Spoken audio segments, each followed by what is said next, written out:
Hello everyone. Today, I will recap the movie The Finest Hours. The film is based on a true event.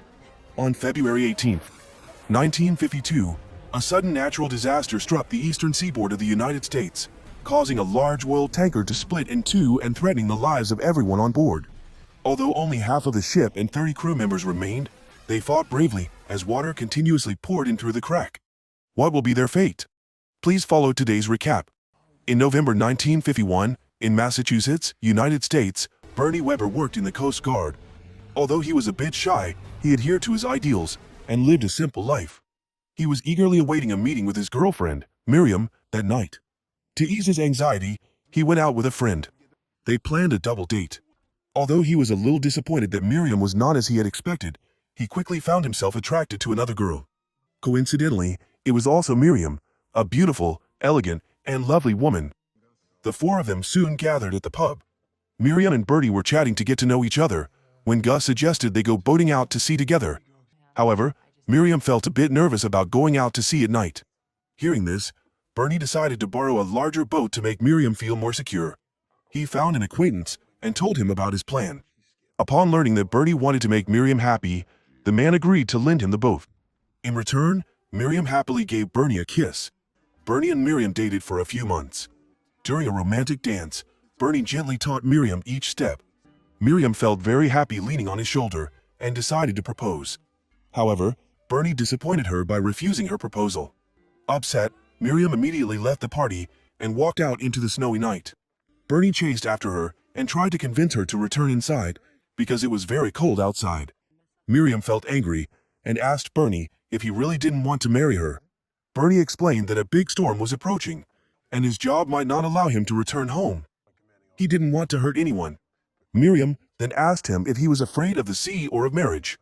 Bernie realized that losing her worried him more than anything else. So he agreed to choose April 16th as their wedding date, and would ask his boss for leave the next day. Miriam laughed happily, and the two looked forward to a bright future together. However, their plans were disrupted when two oil tankers, the Pendleton and the Fort Mercer, ran into trouble during a strong storm offshore. That night, the Pendleton was sailing from New York to Boston when a huge storm suddenly struck. Sailor Bertie noticed that the welds on the hull were not strong enough to withstand the storm. He immediately went inside to inform the captain to reduce speed, but it seemed the captain did not grasp the seriousness of the situation. Everyone inside was still relaxing after work. They watched movies, cooked, sang songs, and gambled, unaware that this storm could be life-threatening. Bernie and a friend named Pop were inspecting the hull when they were shocked to see water leaking in. Bernie quickly contacted the captain, but before he could do so, a large wave crashed into the ship, breaking the welds and sending water rushing inside, causing one crew member to fall to the ground from the impact. Bernie quickly opened the drainage chamber and contacted the captain, while Pop urgently called for everyone to come and reinforce the crack and move furniture to the upper compartments. They needed to act quickly because the pumps had a limited capacity. The crack was up to 5 meters long and was allowing water to flood into the ship, and soon the compartments would be completely submerged. However, recent incidents had damaged the power lines. Bernie could only run to the wheelhouse to inform the captain. But it was dark outside, and the waves crashing against the ship were making him sway. One more step would have been fatal, for their ship was now split in two, creating a horrifying sight before his eyes. Bernie trembled, unable to move. Before him, half of the ship was floating. Whether he believed it or not, the horrifying scene unfolding before him was real. The storm, combined with 10-meter-high waves, howled and pulled the other half of the ship under. He watched in despair as the bow sank beneath the waves, while the stern remained above water, with 30 crew members remaining on board. On land, when Bernie returned from the lookout, he heard that a storm had hit the seas off the coast, with winds of 50 to 60 miles per hour and waves as high as 15 meters, causing many accidents to boats. They might need the rescue team soon, but right now, Bernie was thinking only of marrying Miriam. He decided to go to the office to request leave, but as soon as he got there, before he could explain his reasons, he was ordered to work at the docks with Richard, who held a prejudice against him due to a past incident. They needed to tie up the fishermen's boats before the storm hit.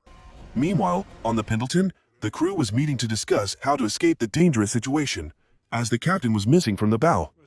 No one knew if he had time to send a distress signal. A man named Brown suggested launching the lifeboats to get away. However, Many others disagreed because they did not know if those small boats could survive the storm, which led to an argument.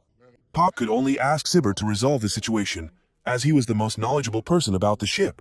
Despite the prejudices surrounding him, Sibbert said that when the water rose to the air regulator, the ship would lose power, and the pumps would not work, leading to everyone sinking into the ocean. Simply put, they only had about 4 to 5 hours to act. Brown became even more convinced of the lifeboat proposal, but Sibbert bluntly stated that the lifeboat would not last longer than 12 seconds after being lowered. Everyone was very angry at his calmness and suggested that they steer the ship with only the stern remaining. How could they steer like that? Sibbert peeled an egg and explained that they would insert a steel beam into the core of the rudder, then install a pulley to form a lever and move it by hand. Finally, they would run the Pendleton aground on a reef and start blowing the whistle to signal for help. Everyone was amazed by his unbelievable plan.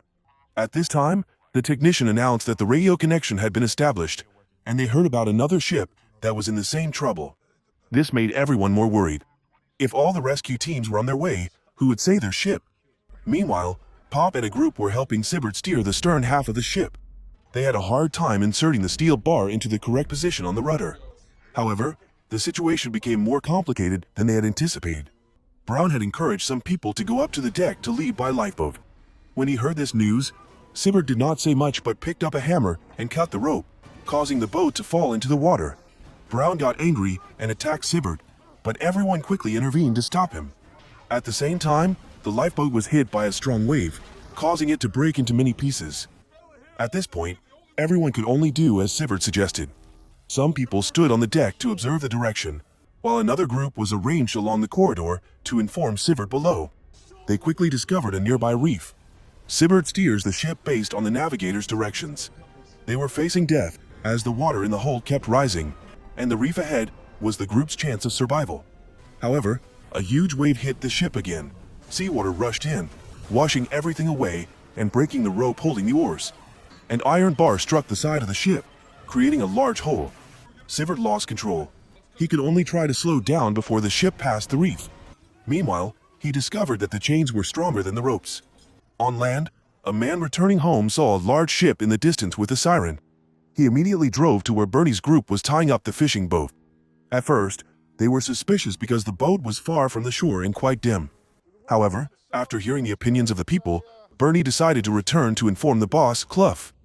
He immediately contacted Boston and received information that a plane had flown over the area and saw half of the stern of the Pendleton. But Boston and the surrounding areas had set all their boats to rescue Mercer. Now they didn't have enough manpower. Finally, after thinking for a while, the boss decided to assign Bernie to form a rescue team. The others were very disappointed with Clough's decision, because everyone knew that this action could lead to death. They advised Bernie to just make a few laps and then return. Bernie went to the dining room to find someone to accompany him. Unexpectedly, the first person to volunteer was Richard. Gus wanted to join, but he was seriously ill. So Fitzgerald, a third-class mechanic, took his place. Finally, there was Salon, a new recruit at the lighthouse. Miriam sensed that something was wrong and immediately called her fiancé. However, Bernie did not answer the phone. The four of them then set off on a small boat, equipped with only minimal amenities, despite the raging storm. Miriam felt anxious, so she drove herself to the rescue station. Gus advised her to calm down and wait with them for good news from Bernie. When Miriam learned that he was about to cross a large sandbar, she became even more worried. The sandbar was unstable. It moved with the waves, and if he lost control, the boat could hit it and break apart. Miriam could not bear it any longer, so she went to find Bernie's boss. He was in contact with her fiancé and did not care about the dangerous situation, only ordering Bernie to continue toward the Pendleton. She was very angry and repeatedly asked him to let them turn back. However, he did not care and chased Miriam away. Feeling both worried and angry, she immediately drove off. However, the slippery snow-covered road caused Miriam to hit a pile of snow and get stuck. Meanwhile, the rescue boat was getting closer and closer to the sandbar, but the storm caused thick fog to obscure the view, making the situation even more dangerous. Bernie could only listen to the sound of the waves to judge the location of the sandbar. Soon, a terrifying sight of the ocean appeared before them, waves 30 to 40 feet high and winds blowing up to 60 miles per hour. Although he knew the danger that awaited him, Bernie still led the rescue team forward. Amid the fierce waves, The small boat was constantly capsized by the force of the sea. The team members had to work closely together to keep the boat from sinking. However, they could not avoid the dangerous waves. If they didn't get out of this sandbar, the boat would soon be destroyed. In order not to be late, Bernie accelerated, trying his best to get over the sandbar. However, just after passing a wave, the boat encountered a problem and the engine died. Richard and Fitzgerald immediately went inside to repair it. Suddenly, another huge wave came. If they didn't act quickly, everyone would drown. The group had only 5 seconds left before a 10-meter high wave would sink the boat. Fortunately, they restarted the engine and overcame the obstacle, but the danger was increasing. Bernie asked Fitzgerald and the rookie to go back inside. Then he used his experience and instincts to continue battling the storm. Relying on his knowledge and experience, he faced the giant waves before him. After many moments of fearing they would be swallowed by the sea, they suddenly emerged. Indeed, things that don't kill you often make you stronger. Finally, they crossed the deadly sandbar. Everyone looked at each other, unable to hold back their tears. However, things had only just begun. The sky was dark, and the storm was getting stronger. Finding the wrecked ship was a real challenge. Meanwhile, the Piddleton was slow to turn, causing them to miss their only chance. Sibbert decided to turn the ship 30 degrees in 2 minutes, and reverse it so that the waves could push them away. Everyone held onto the railing, preparing for the strong waves. Then, Sibbert lowered the ship so that it touched the rocks. Everyone encountered a strong impact when the bottom of the ship made contact with the rocks. The storm made the sea even rougher. The waves grew larger. Each new wave was twice the size of the previous one, continuously crashing against the hull, and now, the tide began to rise. The chain broke and damaged the oars. Although they had made a good landing, they needed to stop the water from flowing into the pumps to maintain power. Soon, the rising tide would cause their boat to slide off the rocks. On land, Miriam was given a ride home by a woman. There, she learned that the woman had lost her husband in a sea accident, and that the rescue team the year was led by Bernie. Although she could not bring her husband back to her family, she was still very grateful and told Miriam that Bernie was a good man. The lifeboat continues to search for the Pendleton, but after encountering a large wave, they lose their compass. Search and rescue in this dark sea seems hopeless. They cannot find Pendleton, and the fierce waves keep crashing into the boat, exhausting everyone on board. Bernie calls for help from the lighthouse station, but the signal is too weak for anyone to hear. The Chatham Lifeguard Station advises him to turn back. After learning that their efforts have failed, Richard and the others also encourage him to turn back, but Bernie disagrees. They have gone too far to give up. Bernie asks Fitzgerald to turn off the headlights, so that he can see the light from Pendleton. On the Pendleton, the cook tries to make the most of the limited ingredients to prepare dinner for the group, but their hopes are dashed when the power goes out. No one will be able to hear their cries for help, and even the strongest people begin to feel weak. Could the ship be saved? Bernie steered the lifeboat through the current in a state of confusion. After a long and difficult journey, he saw something ahead. They turned on their lights and spotted the stern half of the tanker rocking on the rocks. Just when they thought they were too late, a light from the ship shone down, revealing the crew clinging to the deck and screaming for help. However, a new problem arose. The lifeboat could only carry a maximum of 12 people, while there were now more than 30 people to rescue. Despite this, Bernie decided not to abandon anyone. The sailors quickly lowered the ropes. The large waves made it difficult for them, throwing people into the water or smashing them against the side of the ship. Although it was dangerous to get off the ship at this time, the sailors still decided to act. Some even willingly jumped straight into the sea. They believed that their ship would soon sink, so it was a reasonable decision to risk their lives to seek salvation.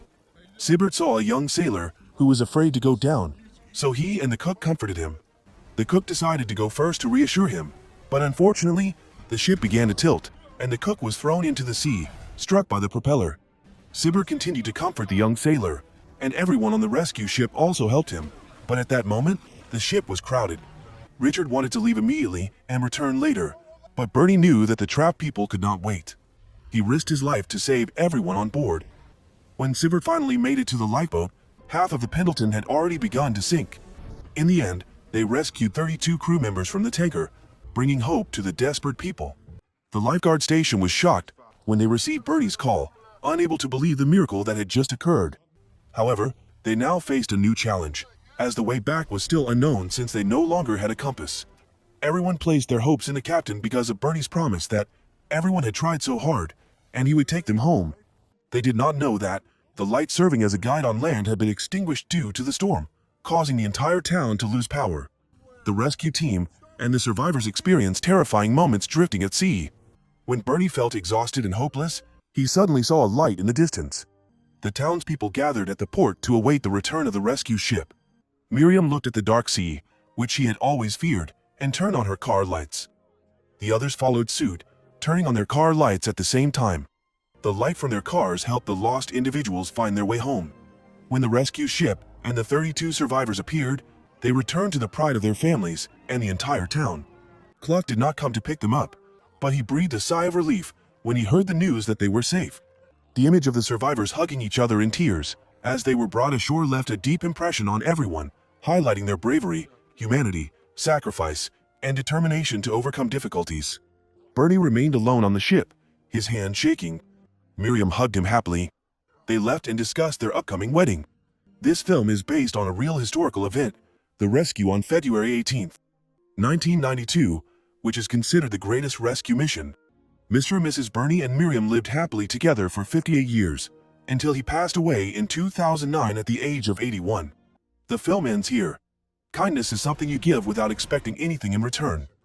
If you were the main character, what would you choose when faced with the dark sea and the rough waves that could sink your small boat? Life is like a fisherman's voyage. Sometimes it is peaceful, sometimes it is stormy. However, you must be resilient to overcome challenges, otherwise you will be swept away. So, always be strong to face all difficulties. Thank you for supporting. If you enjoyed the video, please give it a like and comment on your thoughts about the movie. Also, subscribe to the channel to stay updated on the latest movie recap. See you again.